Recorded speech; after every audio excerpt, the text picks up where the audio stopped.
Bonjour à tous, j'espère que vous allez bien. Nous allons donc continuer aujourd'hui, comme tous les jours, nos petits QCM. Nous sommes toujours sur notre QCM 68 du CDG 68 2019. Donc c'est parti comme d'habitude. On va dire 4 questions aujourd'hui, les 4 avant-dernières, on va dire. Capture d'écran et bon courage. On prend des notes, on écrit et on s'entraîne. Capture d'écran.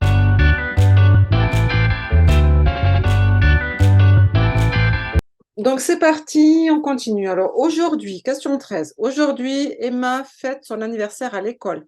Sa maman apporte 2 gâteaux au chocolat, des jus de fruits et un paquet de bonbons.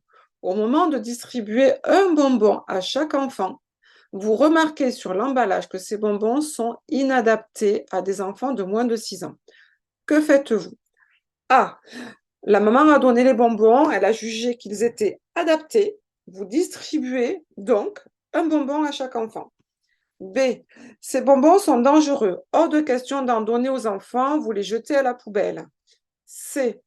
Vous avertissez l'enseignante et lui demandez quelle démarche adopter. D.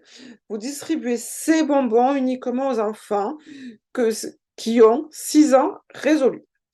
Donc, comme d'habitude, je vous laisse 30 secondes pour réfléchir et après on fait la correction. Je rappelle que la correction, c'est la correction officielle. Je vous montrerai à la fin, c'est-à-dire demain, du coup, un petit peu pour que vous voyez, hein, d'accord? C'est pas moi qui invente la correction.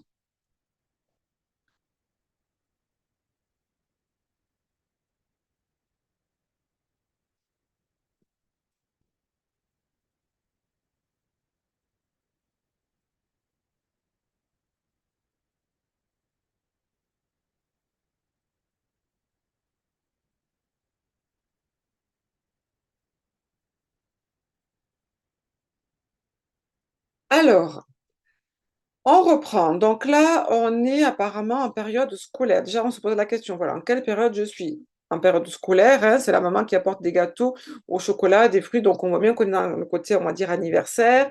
Donc, très souvent, c'est une activité que l'on fait en classe, avec les copains, avec la maîtresse. Voilà, donc, période scolaire. Au moment de distribuer les bonbons, apparemment, il y a sur le paquet d'emballage, hein, donc une attitude très correcte, très bien. Vous avez vérifié le paquet d'emballage, vous apercevez en fait que c'est pas adapté pour les enfants de moins de 6 ans. Donc, on vous dit, la maman a donné les bonbons, elle a jugé qu'ils étaient adaptés. Vous distribuez donc un bonbon à chaque enfant. Attention, vous remarquez que l'emballage, en fait, c'est pas adapté, mais la maman, voilà. Alors, en gros, hein, on se pose la question, est-ce que, la maman, on va dire, je respecte ce que la maman a décidé ou, je respecte moi, mon on va dire, mon cadre professionnel. Je sais qu'il y a une réglementation à faire, à respecter surtout. Donc voilà, donc vous savez qu'il y a une réglementation. Vous savez que vous devez absolument lire l'étiquette, ce que vous avez fait apparemment, voilà. Donc c'est inadapté. Donc voilà, la maman, elle peut se tromper, hein, voilà. Donc non, on ne donne pas on ne donne pas. Je vous expliquerai également après pourquoi. Voilà. Mais non, on ne donne pas. Ces bonbons sont dangereux. Hors de question d'en donner aux enfants, vous les jetez à la poubelle. Alors là, c'est surtout le vous les jetez à la poubelle qui ne va pas. Alors, faisons simple, hein. Je vous ai dit tout à l'heure, on est en période scolaire. Donc, ce n'est pas vous. Voilà. Alors, donc, du coup, forcément, vous avez compris, on arrive là, hein, voilà. Voilà, celle-là, bien évidemment qu'elle est bonne, parce que ce n'est pas à vous de décider. C'est à la maîtresse qui va décider. On est en période scolaire, d'accord? Donc, c'est la maîtresse qui va prendre l'initiative, qui va décider. Donc, bien sûr qu'on va avertir et c'est elle qui choisira. Donc, du coup, voilà. Donc, s'il faut les jeter à la poubelle, ça sera la maîtresse qui décidera. Mais bon, après, il ne va pas les jeter à la poubelle. Voilà. Mais en tout cas, c'est la maîtresse qui décide, ou l'enseignante en tout cas. Vous distribuez ces bonbons uniquement aux enfants qui ont 6 ans résolus? Non, pas du tout. Voilà, c'est la maîtresse qui prendra la décision. Voilà, c'est elle. Donc là, c'était la C. Si vous avez bien répondu, 2 points. Donc je vous rappelle, hein, parce qu'on est en période scolaire. 14. Une canicule est annoncée pour toute la semaine. Les températures de plus de 34 sont prévues. L'école n'est pas équipée de climatiseur. Elle est exposée plein sud et les fenêtres ne sont pas équipées de volets. Donc 34, canicule, d'accord? Voilà. Donc, vous décidez qu'il fait trop chaud pour travailler. Vous informez le maire et le directeur ou la directrice de votre absence pour toute la semaine. Bah ouais, on n'a pas envie d'aller travailler, alors vous n'allez pas travailler. Vous aérez la classe très tôt pour faire entrer un peu de fraîcheur et avec la directrice, vous installez des grands bouts de tissu sur les fenêtres pour les occulter. C. Vous prévoyez des verres nominatifs pour les enfants et des carafes d'eau. D. Vous conseillez aux parents de ne pas mettre leur enfant à l'école. Ce serait imprudent. E. Vous veillez à ce que chaque enfant boive de l'eau régulièrement. Pareil, je vous laisse quelques secondes pour réfléchir.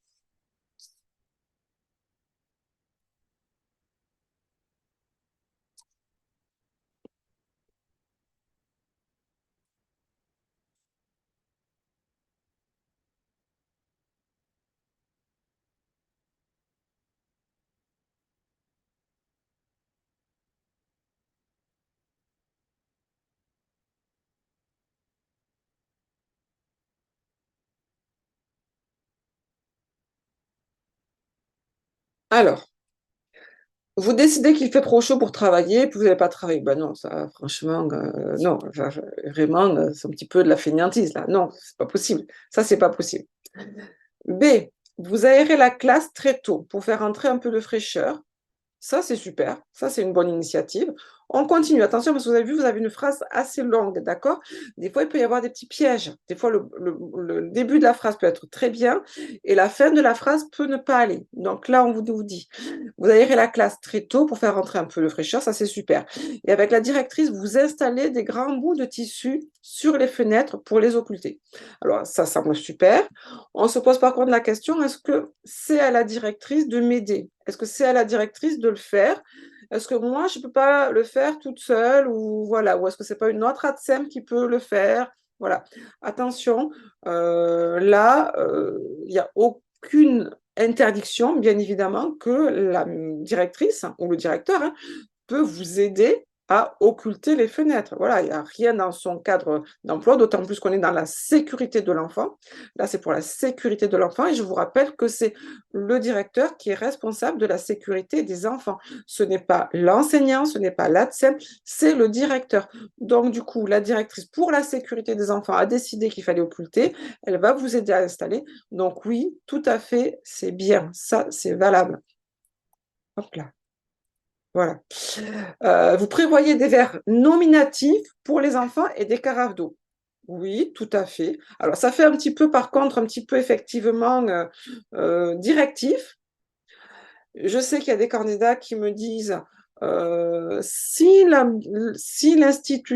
l'instituteur ou voilà l'enseignant me demande, je prévois, voilà, mais si elle ne me demande pas, voilà, attention, on est voilà, 34 degrés. Vous pouvez également quand même prendre des initiatives. Je vous rappelle, vous faites partie de la communauté éducative. Vous avez tout à fait le droit de prendre des initiatives, d'autant plus là, sur le plan éducatif, d'accord? On est dans justement le repas et ainsi de suite. On n'est pas du tout dans le domaine pédagogique. Là, c'est l'enseignante. Mais là, pour le bien de l'enfant, vous pouvez bien évidemment prendre l'initiative de prévoir des carafes d'eau. Attention, on a une situation d'urgence, canicule. Donc oui, bien sûr. Vous conseillez aux parents de ne pas mettre leur enfant à l'école. Alors là, non, c'est pas à vous de le faire, c'est à l'enseignant. S'il y a quelqu'un qui doit le faire, ce n'est pas à vous à le faire, c'est à l'enseignante. Et je dirais même plus, c'est au directeur de l'école de décider de la fermeture de l'école ou de la fermeture d'une classe. Voilà, c'est pas à vous à le faire. Donc là, non, surtout pas. Vous veillez à ce que chaque enfant boive un peu d'eau régulièrement. Oui, bien évidemment, là aussi, bien sûr que c'est votre rôle de le faire. Vous n'allez pas attendre l'enseignante pour qu'elle vous le dise. L'enseignante, elle n'est pas derrière vous pour vous dire, il faut faire ça, il faut faire ça, il faut faire ça, en termes de, attention, de sécurité de l'enfant. C'est votre rôle d'assurer la sécurité de l'enfant. Donc là, oui, donc là, on avait 3 bonnes réponses. Si c'est le cas, marquez 2 points. Sinon, attention, mais c'est 0. Question 15. Alors là, on a une grande mise en situation. Pour la fête des mères, l'enseignante décide de fabriquer des bracelets en utilisant des abesses langues en bois. Vous savez, ces petits trucs qu'on met dans les glaces là. Pour qu'ils soient modelables et épousent la forme du bras, il faut les immerger dans de l'eau pendant au moins un jour. Ensuite, les abaisse-langues doivent sécher pendant 24 heures au moins avant de pouvoir être décorées. L'enseignante souhaite les peindre et coller les petits éléments dessus. Les bracelets doivent être terminés dans une semaine. Alors, ça fait beaucoup, hein, parce qu'on vous dit 24 heures, également une journée, donc on a déjà presque 48 heures de préparation, et tout doit être terminé pour la fête des mères qui est dans une semaine. Voilà. Et elle vous demande de préparer. Hein, d'accord, vous devez tout préparer. Ah, le temps étant très court, vous décidez de les ramener chez vous pour les plonger dans l'eau durant la fin de semaine. B, aussitôt vous mettez les abaisse-langues dans une bassine d'eau, ils seront utilisables dès lundi. C, vous prenez un abaisse-langue chez vous pour réaliser un essai. D, vous dites à l'enseignant que l'échéance est trop courte, le bracelet ne pourra être réalisé dans les délais impartis. E, une semaine c'est très court, vous proposez à l'enseignant simplement de les peindre ou de coller des éléments sur le bois naturel avec les enfants. Je vous laisse réfléchir.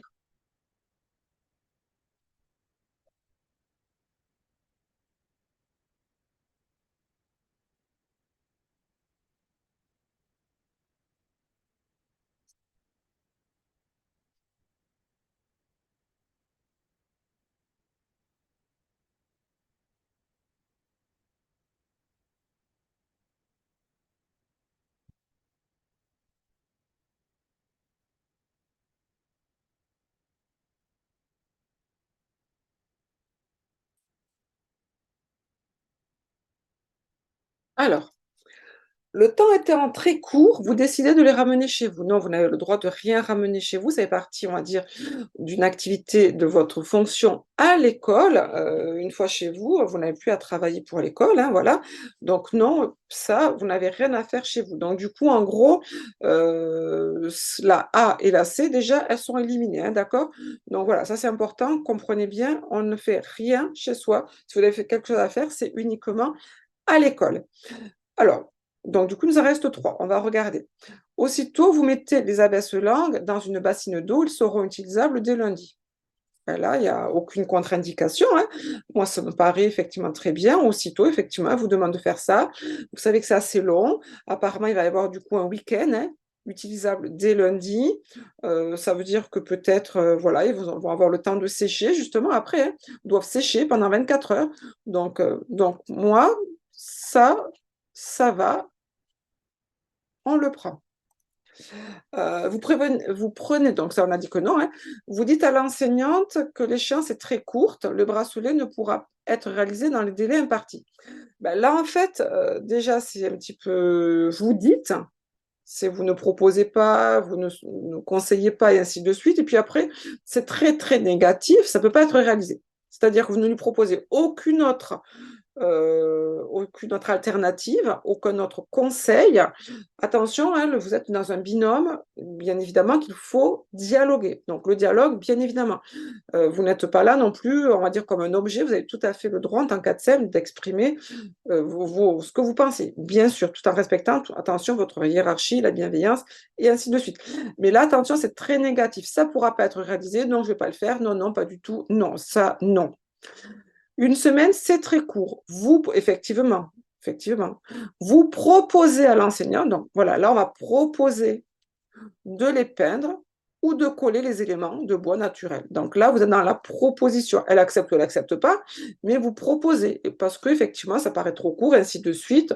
C'est peut-être pas forcément jouable. Donc voilà, vous avez tout à fait le droit, hein, d'exprimer ce que vous pensez, vous faire partie de la communauté éducative. Donc attention, il faut faire attention, vous voyez, en fait, au verbe. Vous proposez, là, on n'est pas du tout dans la négation, on ne refuse pas du tout catégoriquement l'activité, au contraire, on lui propose une autre alternative. Donc voilà, donc là, on avait 2 possibilités. Du coup, si c'est bon, 2 points. Sinon, c'est 0. Dernière question pour aujourd'hui. Vous vous rendez aux toilettes avec un groupe de 6 élèves, 2 petites sections. En aidant Paul à se rhabiller, vous remarquez des marques rouges de griffures sur son ventre et sur ses cuisses. A. Vous questionnez l'enfant pour savoir ce qui lui est arrivé et à quel moment. B, vous ne dites rien et vous signalez cette situation rapidement à l'enseignante de l'école. C, vous demandez au garçon si cela lui fait mal et lui proposez de désinfecter les plaies. Seul avec vous, il vous racontera peut-être ce qui lui est arrivé. D, vous l'isolez du regard de ses camarades et vous regardez s'il présente d'autres traces sur son corps. Je vous laisse réfléchir et on reprend.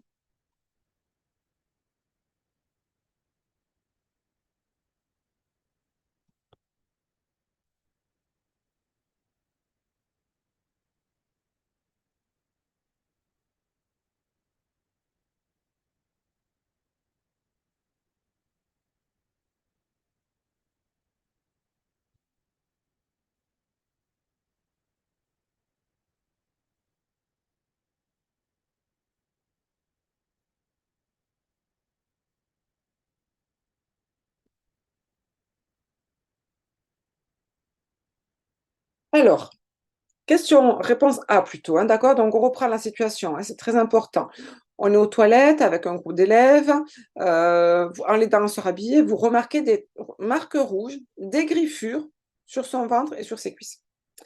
Alors, vous questionnez l'enfant pour savoir ce qui lui est arrivé et à quel moment. Que nous dit le protocole, notamment le ministère de l'Éducation nationale que vous avez sur le site EduSchool? Qu'est-ce qu'il nous dit? Il nous dit qu'effectivement, en fonction de l'âge de l'enfant, on va d'abord essayer de se renseigner sur ce qui s'est passé. On peut se renseigner auprès du 119, on peut se renseigner auprès d'une autre collègue pour voir si elle a vu quelque chose de maltraitance, suspicion de maltraitance, et ainsi de suite, si elle a vu un changement de comportement ou si elle a vu également, elle aussi, des traces. Voilà. Voilà. Au niveau de l'enfant, attention, il est dit qu'on peut effectivement pas forcément poser des questions, je dirais même pas poser des questions, mais on va détourner la question. Et là, la question, en fait, c'est ça, c'est que la A, c'est trop direct. Vous questionnez l'enfant pour savoir ce qui lui est arrivé? Non, c'est beaucoup trop direct. En fait, le protocole nous dit oui, on peut se rapprocher, d'ailleurs on doit se rapprocher pour essayer de comprendre ce qui s'est passé, mais pas de manière aussi directe. Donc là, non. Vous allez voir après, je vais vous expliquer. Vous ne dites rien et vous signalez cette situation rapidement à l'enseignante de l'école. Oui, bien évidemment qu'on va le faire, on doit le faire, c'est une obligation. Même le protocole nous dit d'abord le dire au directeur, hein, voilà, et après à l'enseignante. Mais là, voilà, on le précise à l'enseignante. Alors, je vous conseille, je vous invite à regarder ce fameux protocole que vous avez sur le site EduSchool, hein, d'accord? Parce que dans l'ordre, en fait, il y a un ordre. D'abord, on se renseigne, et si vraiment, on a un doute, on signale, et après, on alerte. Donc là, il n'y a pas de signal de se renseigner, hein, voilà, on signale direct. Vous demandez au garçon si cela lui fait mal et lui proposez de désinfecter les plaies seul avec vous, il vous racontera peut-être ce qui lui est arrivé. Voilà. Effectivement, tout à l'heure, c'est ce que je vous avais dit. Je vous ai dit, la première, là, elle est beaucoup trop brute, beaucoup trop rapide. On ne va pas, qu'est-ce qui ça fait, qui c'est que tu l'as fait, comment tu l'as fait. Non, on va détourner. C'est-à-dire, on va lui montrer qu'on a remarqué qu'il y avait des griffures et des bleus. On va lui proposer d'aller effectivement le soigner. Alors, effectivement, attention, il y a certains candidats qui me disent, mais il ne faut surtout pas désinfecter, ce n'est pas notre rôle de désinfecter, puis c'est à la maîtresse peut-être de nous dire ce qu'il faut faire et ainsi de suite, voilà.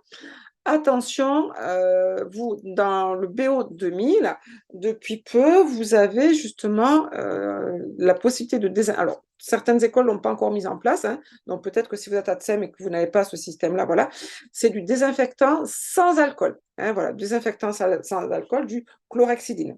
Alors, je le dis peut-être mal, désolé, voilà, mais c'est du chlorhexidine, désinfectant sans alcool. Donc, et d'ailleurs, dans certains QCM, hein, si vous voyez un désinfectant sans alcool, le chlorhexidine, oui, c'est partie du BO 2000.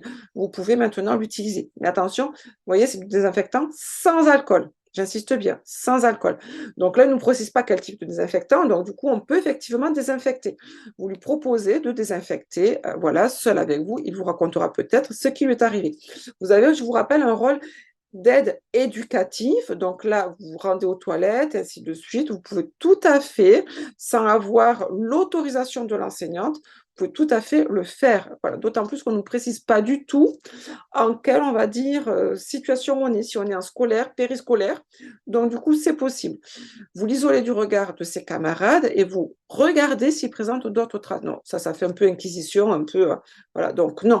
Donc là, on avait deux questions, deux réponses plutôt.